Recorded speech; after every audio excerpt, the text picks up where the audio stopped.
I am Munif Zaza. I am 22 years old, and I moved to the United States in 1997. My name is Saima. I'm 56 years old, and I moved to US in 1987.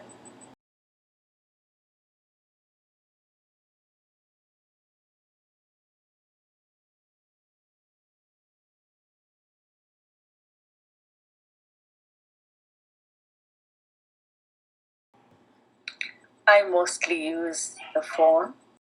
I try to talk once a week. I talk to them maybe once every 2 weeks. What do you usually talk about? Mostly about family members and what's going on, not about work. I usually talk everything I want to.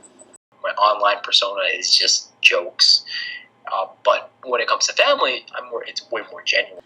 What tools did you use 5 to 10 years ago to keep in touch with your relatives? Best was the landline, and it was pretty bad.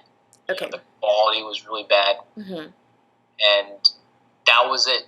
That it was landline and email, and most of my relatives were very elderly, so email just didn't work out. The thing with landline is the rates are so expensive. Right. We couldn't, we really wouldn't use the landline unless we had calling cards. Now it is a lot more cheaper Uh-huh. before, and so we can talk frequently now.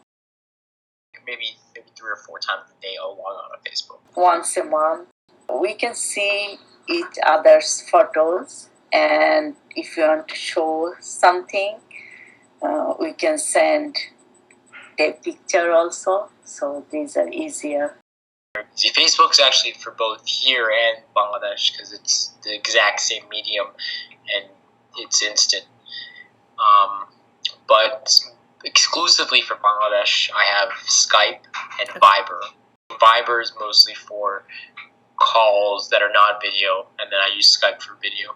The only reason I got Viber is because it was an app that my cousin uses. So if I want to reach him, I need to use Viber. He doesn't really use Skype. I'm just saying now it's a lot easier. If I want to talk to my grandma, I can Skype her, and she knows how to use Skype. She has a laptop. She can just pull it up, it'll ring, and she's like, "Oh, Manif's calling me," and I can talk to my grandma face to face. Just because you can't read doesn't mean you're stupid. Because you're illiterate doesn't mean you can't see the signs, you can't recognize the letters or characters you're seeing. So if you teach somebody how to make a phone call, even though they don't know what they're reading, they can make a phone call. They can use a phone just as well as anyone else. One of my favorite cousins in Bangladesh, Sami, we're really close. Every time I go visit him, we're very close.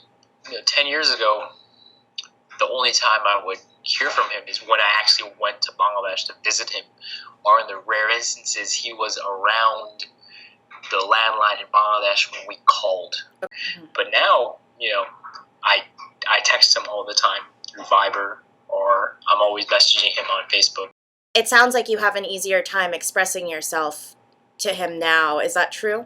Yes, definitely. So, would you say overall you're happy now that you're able to communicate quicker or you're able to see these photographs? Yes, of course. Okay. Completely positively, it's been just a tremendous help for me to stay connected with people I love.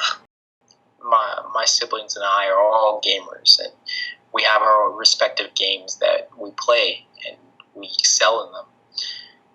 I would say it empowered my siblings. My sister is very creative, and that's her creative outlet.